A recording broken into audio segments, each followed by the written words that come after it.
శుక్లాంబరధరం విష్ణుం శశివర్ణం చతుర్భుజం ప్రసన్నవదనం ధ్యాయే సర్వవిఘ్నోపశాంతయే. ఈరోజు 18వ రోజు మహాభారత పారాయణం ఈ విధంగా ఉంది. భీష్ముడు కర్ణుడితో అంటున్నాడు, కర్ణ, నిన్న కాక మొన్న గోగ్రహణ సమయంలో ఒక్కడుగా వచ్చి అర్జునుడు మనందరినీ పరాభూతులను చేసిన విషయం మర్చావా? అప్పుడే చెప్పాను, వారి గడువు ముగిసిందని. యుద్ధంలో ఎదురు నిలవలేక ఇక్కడి నోటి మాటలతో వారిని ఓడిద్దామనుకుంటున్నావా? ధృతరాష్ట్ర భీష్ముల వారి వినయంగా చేతులు జోడించి కర్ణుని మందలించి వచ్చిన రాయబారిని ఆదరంగా సత్కరించి, అయ్యా, ఈ విషయంలో మేమంతా చర్చించి ధర్మరాజు దగ్గరికి మా రాయబారిని పంపుతామని చెప్పి సాగనంపాడు భీష్ముడు. ధృతరాష్ట్రుడు సంజయుడిని రావించి తీయగా మాట్లాడి వారి మనసులో యుద్ధం అనే ఊహ రాకుండా చేసి రావాలి. సంగ్రామం అంటూ వస్తే పాండవ యోధులను ఎదుర్కొనేవారు ఎవరూ లేరు కనుక చేయవలసిందంతా చేసిరా, నీకు మరొకరు చెప్పవలసిందే లేదు అని పంపించారు దూతను. సంజయుడు ఉపప్లావ్యం చేరాడు. చేరుతూనే వాసుదేవుని మందిరానికి వెళ్ళాడు. అక్కడ ఉన్న కృష్ణార్జునులకు నమస్కరించి వారి అనుగ్రహం పొంది ఈ రాత్రికి విశ్రాంతి తీసుకుని మర్నాడు ఉదయం ధర్మదిన సభాభవనానికి వచ్చి ఆయన పాదాభివందనం చేసి ఆయన కుశల ప్రశ్నలకు సమాధానం ఇచ్చి దగ్గరగా కూర్చుని, ధర్మనందన, నా అదృష్టం వల్ల ఇంతకాలానికి నిన్ను చూడగలిగాను. నా జన్మ చరితార్థమైంది. మీరంతా ఇక్కడికి చేరారని విని మా మహారాజు సంతోషంతో మీ అన్నదమ్ములు, బిడ్డలు, సాధ్వీమణి ద్రౌపది అంతా ఎలా ఉన్నారో చూసి యోగక్షేమాలు తెలుసుకురమ్మని నన్ను పంపించారు అన్నాడు సంజయుడు. ధర్మరాజు అన్నాడు, సంజయ, ధృతరాష్ట్ర మహారాజు గారికి మా మీద ఉన్న కరుణ వల్ల ఇప్పటికే ఇలా ఉండగలిగాం. ఇప్పుడు నిన్ను పంపడం వల్ల నా మనసు ప్రశాంతంగా ఉంది. ఇంతకు ఆయన క్షేమంగా ఉన్నాడా? ఆయన కొడుకులు, మనుమలు సుఖంగా కాలక్షేపం చేస్తున్నారా? మా గురువులు ద్రోణాచార్యులు, కృపాచార్యులతో గురుపుత్రుడు అశ్వత్థామ కుశలమేనా? మా పితామహులు క్షేమమేనా? దుర్యోధనుడు సలహాలు ఇవ్వడంలో, సంగ్రామంలో సాయం పడడంలో చాతుర్యం చూపే కర్ణుని పెద్దరికం చక్కగా సాగుతోందా? ఆపదలు వచ్చినా, శత్రువులు దాడి చేసినా అక్కడ వారు మా గాంధీవుని, భీమసేని, నకుల సహదేవుల్ని అసలు తలుచుకుంటున్నారా అన్నాడు ధర్మరాజు. అప్పుడు సంజయుడు అన్నాడు, పాండవాగ్రజ, ఇంతవరకు వారు ఎలా ఉన్నా నిర్మల హృదయంతో నువ్వు వారి స్నేహం కోరుతున్నావు కనుక ఇక ముందు కూడా వారు సుఖంగా ఉంటారంటంలో సందేహం లేదు. మా మహారాజు వార్ధక్యం కారణంగా మనసే సరిగా లేక ఆనాడు జరిగిన దుర్యోధన అత్యాచారాలు నిరోధించలేకపోయాడు. ఇప్పుడు జరిగిన దానికి చాలా చింతిస్తున్నాడు. ఇప్పుడిప్పుడే మనసు కుదుటపడుతోంది. సరే, పాత కథలన్నింటినీ నువ్వు క్షమించి వదలగలిగితే నీ అజాత శత్రుత్వంలోకి విఖ్యాతం అవుతుంది. ఇంకా శత్రుసేనలు దాడి చేసినప్పుడు అక్కడ ప్రజలందరూ భీమార్జున నకుల సహదేవులుంటే ఈ విపత్తులు తప్పించేవారు కదా అని అనుకుంటున్నారు. అంతేకాదు, మీరు ధర్మపరులని, క్రోధావేశాలకు లొంగరని, అన్యాయాలకు దిగరని, శాంతియుతంగా జీవితం గడుపుతారని అనుకుంటున్నారు. ఈ విషయాలన్నీ ఇలా ఉంచు. నీ తమ్ముళ్ళు నలుగురు, మీ ఆప్తులు, ఈ వాసుదేవుడు ఉండగా నేను చెప్పవలసిన మాటలు కొన్ని ఉన్నాయి అన్నాడు సంజయుడు. అప్పుడు ధర్మరాజు అన్నాడు, సంజయ, చూస్తున్నావు కదా, నా సోదరు నలుగురు ఇక్కడే ఉన్నారు. మా బంధుమిత్రుల్లో నీకు తెలియని వారు ఎవరు? వారంతా కూడా ఇక్కడే ఉన్నారు. వాసుదేవుడు కనిపిస్తూనే ఉన్నాడు. మీ మహారాజు సందేశం ఏమిటో అది వినిపించవచ్చు. ధర్మరాజు మాటల్లో అంతర్ధం గ్రహించిన సంజయుడు కొంత ఉలుకుతో వాసుదేవుని వైపు భక్తిగా చూసి భీమార్జున నకుల సహదేవులను, ద్రౌపదీదేవిని వినయంగా తిలకించి ద్రుపద మహారాజును, విరాటరాజును సంతోషవదనంతో చూసి ధర్మరాజు వైపు తిరిగి రెండు చేతులు జోడించి, అందరూ సావధానంగా వినండి. మా మహారాజు ఎంతో శాంతచిత్తంతో నన్ను పంపుతూ స్వయంగా నాకు రథం సిద్ధం చేయించాడు. మీ వంటి శాంతచిత్తులు, ధర్మపరులు అయిన వారు నలుగురు చెయ్యెత్తి చూపే పనులకు సాహసించరని నాకు తెలుసు. ధర్మనందన, స్వచ్ఛ ధవళ వస్త్రం మీద చిన్న మచ్చ పడింది. కౌరవేశ్వరుని తెలివి తక్కువ వల్ల ఆ మచ్చ తుడిచే శక్తి నీకే ఉంది. యుద్ధంలో నిఖిల ప్రజలు నశిస్తారు. దానికి తోడు విజయలక్ష్మిని ఎవరు వరిస్తుందో ముందుగా తెలియదు. ఆ విషయం వదిలేద్దాం. యుద్ధం జరిగింది అంటే నడివయసు పిల్లలు, వయసు ముదిరిన వృద్ధులు చావక తప్పదు. పిల్లలను, వృద్ధులను నేల కూల్చి సుఖ సంతోషాలు పొందుదామని నీ వంటి ఉత్తమ చరిత్ర కలవారు ఊహిస్తారనుకోను. దయాసముద్రుడవైన నీవు, కీర్తిగల నువ్వు ఇటువంటి మారణ హోమానికి సాహసిస్తావా అంటూ సంజయుడు అందరినీ చూసి ఊపిరి పీల్చుకుని, ధర్మనందన, మీ మధ్య కలహం ఉచితం కాదని నాకు అనిపిస్తోంది. నా మాట నిజమో కాదో మీ ఉభయులు శ్రేయస్సును కోరేవారిని అడిగి చూడు అంటూ సంజయుడు సభలో ఉన్న వారందరినీ చూసి, వాసుదేవునికి చేతులు జోడిస్తున్నాను. సవ్యసాచికి నమస్కారం. మీరందరూ అగ్రహావేశపరులు కాకుండా ఈ దీనుని మాటలు సావధానంగా చిత్తగించండి అని ధర్మరాజు వైపు తిరిగి సంజయుడు, ఆర్య, శాంతి అందరి శ్రేయస్కరం. మీ పితామహులు శాంతినే కోరుతున్నారు. ఆయన కోరిక సర్వజన సమ్మతం అన్నాడు. ధర్మరాజు అన్నాడు, సంజయ, నా మాటలు శాంతంగా, విరుద్ధంగా, స్నేహానికి ఏమైనా భిన్నంగా అనిపించాయా? యుద్ధం యుద్ధం అంటూ నువ్వెందుకు ఉలిక్కి పడుతున్నావో తెలీదు. ప్రజాక్షయానికి కారణభూతమైన సంగ్రామం అవసరం లేకుండా మా రాజ్యభాగం లభిస్తే రెక్కలు విరగ్గొట్టుకుంటామా? ప్రజలందరి యోగక్షేమాలు కనిపెట్టి వారిని కాపాడే భీమార్జులు దుర్మార్గాలకు తలపడతారంటావా? ఏవేవో సుఖాల కోసం దురాస్తో ఉండేవారు దుఃఖబాధినాలైన పనులకు దిగుతారు. వారే యుద్ధానికి కూడా ఎగబడతారు. సరే, రాకుమారులకు అవసరమైన చీనీ చీనాంబరాలు, ఇతర గంధమాల్యాలు, భోగాలు తన బిడ్డలకు ప్రసాదించిన మీ మహారాజు మాకు అవి లేకుండా చేసి తృప్తిగా జీవించగలడా? ఈ అవస్థ మాకు కలిగించినవాడు ఆయన. తను తప్పుదారిన పడి మమ్మల్ని మంచిగా ఉండవని నీ చేత బుద్ధి చెప్పిస్తాడా? తమను తాము ఎలా చూసుకుంటున్నారో అలానే ఎదుటివారిని కూడా చేస్తే ఏ ప్రమాదము ఉండదు. అలా కాకుండా దంచడం నీ వంతు, బెంగడం నా వంతు అంటే ఏం మర్యాదగా ఉంటుంది? సిరి సంపదలన్నీ పోయి అసక్తులై ఉన్న మమ్మల్ని పిలిచి మీ మహారాజు గౌరవ మర్యాదలు జరుపుతారనుకోవడం భ్రమ. ఆయన అంత అమాయకుడు కాదు. ఇంకా ఆయన గుణగణాల గురించి ఎక్కువగా మాట్లాడుకోకపోవడమే మేలు. తన కొడుకు మగతనం మీద ఉన్న విశ్వాసం మరెవరి మీద ఆయనకు లేదు. అటువంటి ఆయనకు ఎవరి మాటలు వినిపిస్తాయి? అలనాడు విదురుడు చెప్పాడు, ప్రభు, జోదంలో ఉన్న సంపదలకు రాజు ఆశపడకూడదని. విన్నాడా మీ మహారాజు? ఆయన తన కొడుకుని, శకుని, రాధేయుని మాత్రమే విశ్వసించి వారి మాటలు వింటాడు. ఇప్పుడు నీ మాటలేమో చాలా మర్యాదగా ఉన్నాయి. మాకు నీ మనసు బోధపడటం లేదు. దుర్యోధనుని అధర్మ ప్రవర్తన అనివార్యమని నీకు తెలియదో, లేక అది నీ ఆలోచనలో లేదో. కృష్ణార్జునులిద్దరూ మీ దుర్యోధను దృష్టిలో కర్ణుడి ముందు ఎందుకు కొరగారని వారే అన్నారు. సంజయ, మా గొప్పతనాన్ని చెప్తూ కౌరవులను గెలవడం అసాధ్యం అంటున్న నీ అభిప్రాయంతో నాకు ఏకీభావం లేదు. నీ పక్షపాత దృష్టిని నేను అభినందించలేను.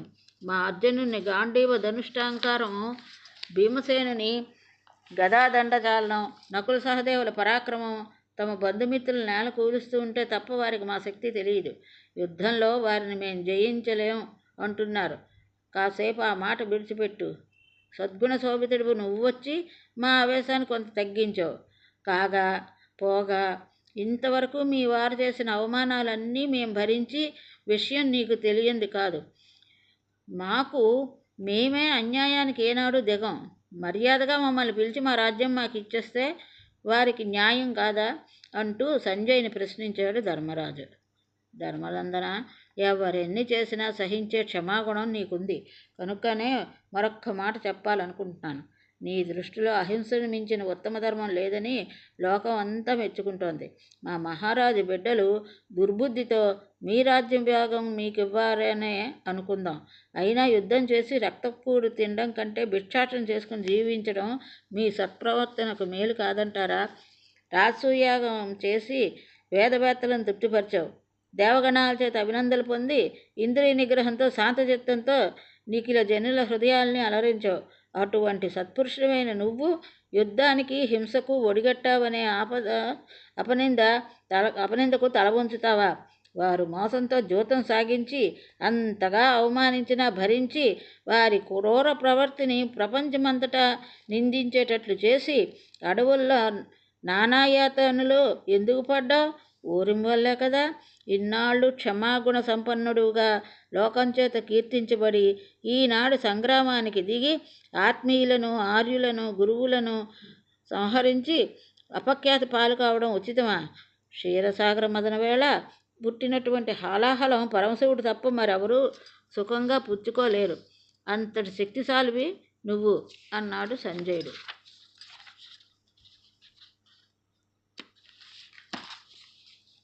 ధర్మరాజు అప్పుడు అన్నాడు, సంజయ, నీ మాటలన్నీ పరమధర్మంగా వినిపిస్తాయి సామాన్యులకు. కానీ వివేకం కలవారికి దానిలో అధర్మం ఎంత ఉందో తెలుస్తుంది. ధర్మాధర్మ నిర్ణయం ఉన్నదే, అది అంతంతలో తేలేది కాదు. నా ప్రవర్తన నిందించే ముందు ధర్మం అధర్మం బాగా ఆలోచించి మాట్లాడాలి.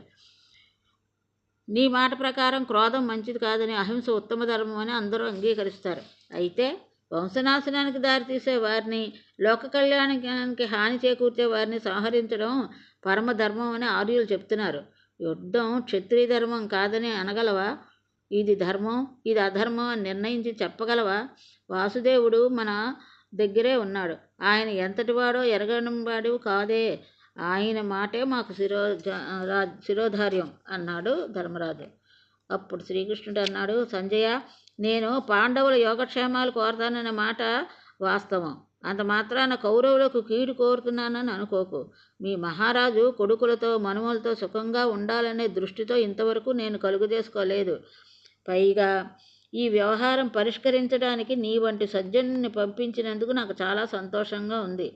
శాంతితో వారు వీరు జీవించడం మంచిదని ప్రబోధించడం నాకు ఆనందం కలిగించింది.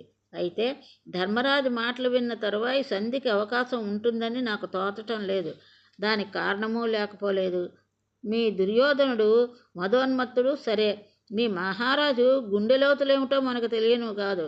వారి ప్రేమ ఎంతటిదో తీయగా వినిపించావు. వీరి రాజ్యభాగం వీరికి ఇవ్వకుండా శాంతంగా ఉండమంటే మాటలతో తృప్తి పడతారనుకున్నావా? అయితే వీరి విషయం జరిగిన గాథల లోతులు తవ్వకుండా తమ వారితో కలిసి శాంతంగా కాలక్షేపం చేద్దాం అనుకుంటున్నారు. అయితే ఎంత క్షమాగుణ సంపన్నులైనా తమ రాజ్యభాగం వదులుకుని వారు జరిపే అవమానాలను భరిస్తూ తలవంచడం న్యాయం అంటావా? రాజులకు యుద్ధం ధర్మం కాదంటావా అని ధర్మరాజు అంటున్నాడు. ఏమంటావు? ధర్మపాలన దీక్ష వహించవలసిన రాజులు తమ ధర్మం తాము పాటించాలి కదా. వీరి ధర్మం చేయిజాపి దేహి అని యాచించడమా? ధర్మాన్ని అనుసరించి సాధించుకున్న సంపదలను వారు అన్యాయంగా అపహరిస్తే సంగ్రామం తప్ప శరణ్యం లేదే. ఇక్కడ వీరికి చెప్పే ధర్మపన్నాపాలు వారికి చెప్పనవసరం లేదా? సంజయ, ప్రపంచంలో జూదాలాడేవారు ఎందరు లేరు. జూదంలో ఓడినంతలో ఆ ఇంటిల్లాలు తెచ్చి నిండు సభలో అంత దారుణం చేసేవారు ఉన్నారని విన్నావా? అన్నాడు శ్రీకృష్ణుడు. అప్పుడు సంజయుడు అన్నాడు, వాసుదేవ, ఆ విషయం మీద అంత పట్టుదల ఉంటే నేనేం చెప్పగలను అన్నాడు. అప్పుడు శ్రీకృష్ణుడు అన్నాడు, సంజయ, ఆ అకార్యం సాగుతూ ఉంటే మీ మహారాజు నోరెత్తి ఏమిటి ఆ అత్యాచారం అని అనగలిగాడా? ఆయన మనసు తెలియక భీష్మాదులు కూడా పెదవి కదపలేదే. ఆ రోజున మీ ప్రభువు తగిన రీతిన తన కర్తవ్యం నిర్వర్తించి ఉంటే లోకం అంతా కీర్తించేది కాదు. మీ దుశ్శాసనుడు అంత చేస్తూ ఉంటే ఏం చేశాడు మీ ప్రభువు? ఆడబిట్ట కొంతెత్తి ఏడుస్తూ ఉంటే వినపడలేదా? ఆయనకు కళ్ళైతే లేవు కానీ చెవులు లేవా? ఆనాడు కిక్కిరమనకుండా ఊరుకుని ఈనాడు వీరి యోగక్షేమాలు విచారించి రమ్మని పంపాడా? చాలా సంతోషం. ఆ సమయంలో మీ దుర్యోధన ఆప్తుడు కర్ణుడేమన్నాడు? పాంచాలి, వీరంతా జూదంలో ఓడిపోయి నిన్ను విడిచిపెట్టారు. నీకు ఇప్పుడు భర్త కావాలంటే నీ మీద మనసు పడే వాడిని వెతుక్కో అని పేలాడు. ఇంకా దుర్యోధన దుశ్శాసనులు ఎంతంత మాటలు అన్నారు. ఆ మాటలు వీరికి గుండెల్లో శూలాల వలె గుచ్చుకున్నాయి. వాటికి ఇంతవరకు చికిత్స సాగలేదు. ఇప్పుడు ఇంకా సంధికి అవకాశం లేదు. పాండవులకు నచ్చజెప్పి వీరి రాజ్యభాగం వీరికి ఇప్పించే ప్రయత్నం మీద మీ ప్రభువు దగ్గరికి వస్తాను. నా మాట వింటే 4 కాలాల పాటు సుఖంగా ఉంటారు. వారి చెవికెక్కదు, తమ లోభానికి తాము బలవుతారు. మీ దుర్యోధనుడు రోషతరువు. దానికి కర్ణుడు, మాను, శాఖలు శకుని, పుష్పఫలాలు దుశ్శాసనాదులు, చెట్టు పెద్దవేరు ధృతరాష్ట్రుడు. ఇటు చూస్తే పాండవాగృతుడు ధర్మతరువు, భీమసేనులు శాఖలు, అర్జునుడు మాను, నకుల సహదేవులు పుష్పఫలాలు, నేను వేదాలు, వేద విధులు దానికి మూలం. మరికొంత తెలిసేలా చెప్తాను. మీ ప్రభువు, ఆయన బిడ్డలు అరణ్యం, కౌంతేయులు సింహాలు. సింహరహితమైన వనాన్ని అవలీలగా ఛేదించవచ్చు. వనంలో లేని సింహాలకు రక్షణ ఉండదు. అర్థమైందా? వీరిద్దరిని కలిపి ఉంచాలని ఎందుకు అనుకుంటున్నావో? ఇంత మోసం చేసి ఇన్ని అన్యాయాలు సాగించినా మీరు మీ ప్రభువుని సేవిస్తారు. వారు శత్రువులను సంహరించాలనే సంకల్పంతో ఉన్నారు. అంచేత మీ రాజు తన బిడ్డలను ఎలా చూసుకుంటున్నారో వీరిని అలా చూసుకోవడం ఉచితం. ఇదంతా తేటతెల్లం చేయడానికి నేను వస్తున్నాను. వారికి సమ్మతమైనా కాకపోయినా చెప్పడం నా విధి అని మీ ప్రభువుకి విసిదం చెయ్యి అన్నాడు శ్రీకృష్ణుడు. సంజయుడన్నాడు, ధర్మనందన, వాసుదేవుడు స్వయంగా ఈ సమస్యను పరిష్కరించడానికి సంకల్పించడం కంటే ఇంకేం కావాలి? నేనే వచ్చిన పని సఫలం అయిందని భావించి సెలవు తీసుకుంటున్నాను. నా మాటల్లో అనుచితాలు లేవు కదా అన్నాడు సంజయుడు. అప్పుడు ధర్మరాజు అన్నాడు, సంజయ, శుభం, వెళ్ళిరా. అనుచితమైన మాటలు నీ నోట ఎన్నడూ రారాదు. ఇటువంటి వ్యవహారం నడపడంలో విద్వాంసుడైన విదురునితో సమానుడివి. నువ్వు వెడుతూనే హస్తినాపురంలో ఉండే వేదాంగవేత్తలందరికీ నమస్కారాలు అందించు. తర్వాత మా గురువులైన ద్రోణాచార్య, కృపాచార్యులకు, మా పితామహులు భీష్ముల వారికి నా వందనాలు చెప్పు. మాకు పితృసముడైన మీ మహారాజుకి సాష్టాంగ దండ ప్రణామాలు. ఎంత దుష్టులైనా దుర్యోధనుడికి వానికి తగిన తమ్ముడు దుశ్శాసనునికి మా క్షేమం తెలిపి వారి కుశలం అడిగామని చెప్పు. వారి సంసార జనానికి కూడా మేము క్షేమంగా ఉన్నామని, వారి సుఖశాంతులు కోరుతున్నామని చెప్పు. విద్వాంసుడైన విదురునికి, మా మేనమామ శల్యునికి ప్రత్యేకంగా నా నమస్సులు అందించు. మా గురుపుత్రుడు అశ్వత్థామ, ఆయనను కాడాలింగనం చేసి సత్కరించాలి సుమా. బాహ్లిక, సోమదత్త, భూరిశ్రవాది మా కులవృద్ధులున్నారు. వారందరికీ మా ప్రణామాలు. కర్ణ, శకుని, సైంధవాదుల యోగక్షేమాలు అడిగానని చెప్పు. ఇంకా మీకు సాయపడగలవారు వచ్చినా వారి కుశలం కోరుతున్నామని చెప్పు.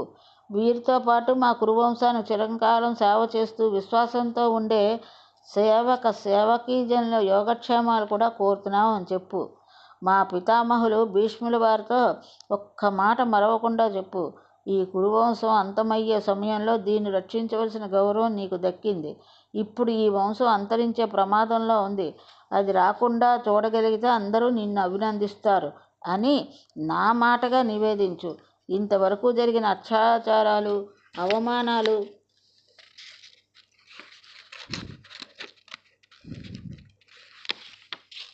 మేము నేటికి శాంతి కోరుతున్నామని చెప్పు. మా దుర్యోధనుడు తన ఆప్తులతో, బంధుమిత్రులతో ఉండగా చెప్పవలసిన మాటలు విను. బలపరాక్రమ సంపన్నుడైన పాండవులను అల్పులుగా భావించి అడవులకు పంపిన నీ అవివేకానికి, పాంచాల రాజనందనలు నిండు కొలువులో అవమానించిన నీ అత్యాచారాన్ని ధర్మరాజు సహించాడు. అది దృష్టిలో ఉంచుకో. రేపు యుద్ధానికి దిగి నీ వంశాన్ని నాశనం చేసుకునే మూర్ఖత్వానికి సాహసించకు. ఇతరుల సంపదల కోసం ఆశపడకు. వారి రాజ్యం వారికి ఇచ్చి 10 కాలాల పాటు హాయిగా బ్రతుకు. మేము సంగ్రామానికి సన్నద్ధులం కాక సంధికి అంగీకరించడం మీకు శ్రేయస్కరం. నీ లోభానికి విరుగుడు చెయ్యలేని వారు నీ చుట్టూ ఉండడం వల్ల నేనింతగా చెప్పవలసి వచ్చింది. నీకు మహాయోధుల తోడు ఉంది, మాకు ధర్మదేవత సాయం ఉంది. పైగా వాసుదేవుడు మాకు రక్షగా ఉన్నాడు. ఇటు భీముడికి, అటు మీకందరికీ నేను పెద్దవాడిని. నా మాట వినడం ఉభయులకు క్షేమం. మీకు మీ రాజ్యభాగం అంతా ఇవ్వడానికి మనసు ఒప్పకపోతే సంజయ, నా సోదరులు నలుగురు 4 పట్టణాలు ఇచ్చి నాకొక గ్రామం అనుగ్రహించమను. మేము శాంతంగా జీవిస్తాం. ఈ విషయాలన్నీ సావధానంగా విశదీకరించి శాంతికి యోగ్యంగా వారు నడిచేటట్లు చెయ్యి. ఇంతకంటే నేను చెప్పవలసిందేమీ లేదు అని అన్నాడు. అప్పుడు సంజయుడు అన్నాడు, ధర్మనందన, వాసుదేవుని అభిమతానుసారం సాగిస్తాను అని అర్జున్ వైపు తిరిగాడు. అర్జునుడు అన్నాడు, సంజయ, నీ మంచితనం నాకు తెలుసు. ఎందుకంటే చిన్నప్పటి నుంచి మనం స్నేహితులం. మా వ్యవహారం ఎరుగుదువు. చిన్ననాటి నుంచి మేమే నీతి విడిచి దుర్మార్గులం అయ్యాం. ఇంకా ఏం చెప్పను అంటూ వెటకారించి బలపరాక్రమంతో మత్తేబంలా ఉన్న మా భీమసేనునికి అంకుశంలా ఉన్నాడు మా అగ్రజుడు. ఆయన దయాసాగరుడు. ఆ దయ ముగ్ధదుండగా ఎవరికైనా మాతో నీతిగా చర్చించాలనిపిస్తుందా? అంచేత నీకేం భయం లేదు, వెళ్ళిరా. మన బాల్య స్నేహాన్ని పురస్కరించుకుని సంజయునికి ఉచిత రీతిన మర్యాదలు జరిపి వీడ్కోలిచ్చారు పాండవులు. సంజయుడు తిరిగి వెళ్తుంటే ధృతరాష్ట్ర మహారాజుని దర్శించి నమస్కరించి, ప్రభు, మీ ఆజ్ఞానుసారం పాండవుల దగ్గరికి వెళ్ళొచ్చాను. ధర్మజుడు మీకు పాదాభివందనం చేశాడు. నన్ను సంస్కృతంగా సత్కరించాడు. మీ వారందరి క్షేమము పేరు పేరున ప్రేమగా అడిగాడు.